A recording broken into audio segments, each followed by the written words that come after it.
বাংলাদেশে এইটা আমার রাজত্ব, এই রাজত্বে আমি যাহা চাই, মন যাহা চাই আমি সেটাই করব।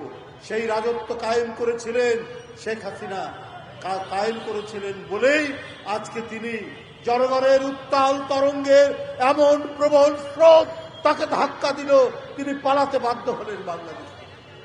আর বেগম খালেদা জিয়া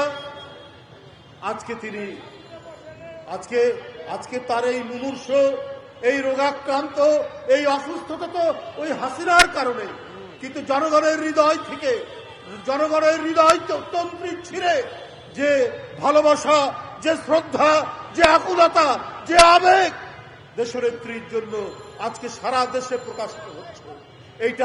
এইটা আমরা যারা তার কর্মী, আমরা যারা সেই নেত্রীর আদর্শকে ধারণ করি, আমরা এই ভালোবাসার আমরা কি জবাব দেব সেটা আমরা জবাব দিতে পারছি।